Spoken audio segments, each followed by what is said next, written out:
Hello again, church. For today's devotional in Psalms, we look at Psalm 64. It's the familiar motif of David calling on the Lord for help in the face of opposition from his enemies.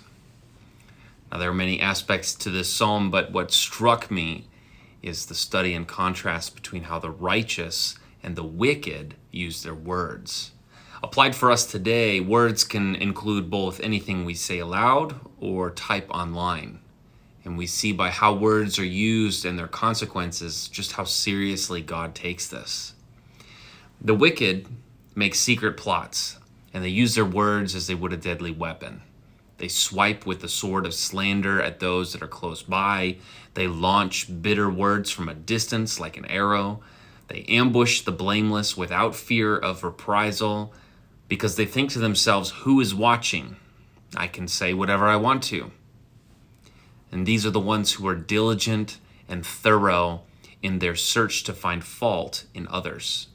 And they feel very free to share with whoever will hear. The righteous, however, use their words to pray, to rejoice, and to take refuge. See, David is aware of something that the wicked do not know. Our God sees everything, and he shoots back. Without warning, it's as if the wicked look down surprised to see an arrow in their chests. Verse 8 says, "They are brought to ruin with their own tongues turned against them. All who see them will wag their heads." The consequences of using evil words to slander are sudden and severe. And for those who are watching, it appears completely warranted. Spectators will have no option but to shake their heads and say, they got what they deserved. The consequences of using words to pray for help, to rejoice in the Lord, and humbly seek refuge in God are first, God draws near, and he provides that refuge. And then at the end of verse 10, it says, "Let the upright in heart exult." The Hebrew word for exult is to shine forth as in a bright light. The humble and upright are attention-grabbing to God, and he delights in highlighting them for others to see.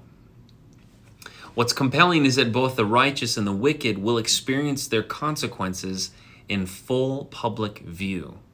The upright will emerge victorious and exalted, and the redeemed will admire and rejoice at the justice on display.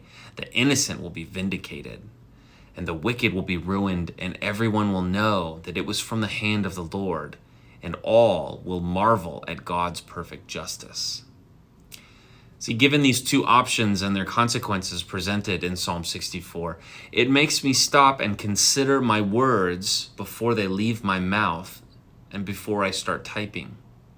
We shouldn't foolishly think, who's watching? I have the freedom to say whatever I want, because God is watching. And he has given us the power through his Son to use our words for good, even when we're attacked. We live in a time that celebrates the cutting down of others, the biting reply to a comment, and the delight in finding fault with others. But these practices have no place in the heart of the upright. Hope and refuge are found in the Lord. He is watching, and he will ruin the wicked and make the righteous shine forth.